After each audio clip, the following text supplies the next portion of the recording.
យ៉ាពកូតផាយទៅហ្វ្លុយដាក់លុយឡើងថ្ងៃនេះមន់បងមិនធម្មតាព្រឹកឡើងកាន់មន់ដើរចូលវងមុខ serious ដូចអ្នកប្រដាល់មិត្តភ័ក្តិស្រែកគូនេះខ្លាំងណាស់បងថាស្ងាត់ទៅមន់បងត្រេននៅជីមគូប្រកួតឈោមើលឡើងភ័យមន់បងលោតដូចនីយ៉ាពោតូយអាចជួយខ្លាំងឡើងមនុស្សស្រែកឡើងពេញភូមិហ្វ្រីវទ្រី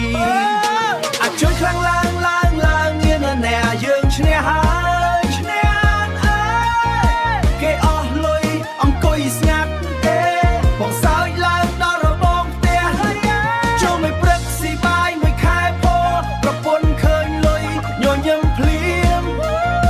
តែដល់ថ្ងៃចាញ់វិញបងលាក់មុខក្រោយដើមជេមិត្តភ័ក្តិហៅបន្តអត់រងបងថាចាំមើលប្រពន្ធសិន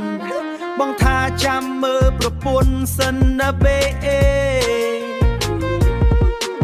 ពីមុនហ៊ានចូលដល់យប់ឥឡូវខ្លាចអូនឡុកទ្វារដើរភ្លេងឥឡូវខ្លាចអូនឡុកទ្វារខោអត់អមន់បងឈ្នះ3ប្រកួតជាប់បងដើរអួតដូច boss វិលាតសឹមតែដល់មន់រត់ចេញវងបងរត់តាមដួលចូលភក់ឯងអើយអាចជួយខ្លាំងឡើងមានអ្នកយើងឈ្នះហើយឈ្នះអើយគេអស់លុយអង្គុយស្ងាត់បងសើចឡើងដល់របងផ្ទះចូលមិនព្រឹកស៊ីបាយមួយខែពោប្រពន្ធឃើញលុយញញឹមភ្លាមតែដល់ថ្ងៃចាញ់វិញបងលាក់មុខក្រោយដើមជេ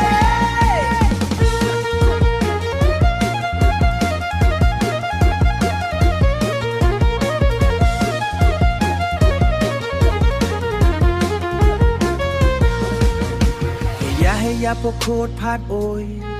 អាចជួយខ្លាំងឡើងណាថ្ងៃនេះយើងហ៊ីរ៉ូក្នុងវងមន់ប្រកួតហ្វាយផ្ទះនៅតែខ្លាចប្រពន្ធដដែល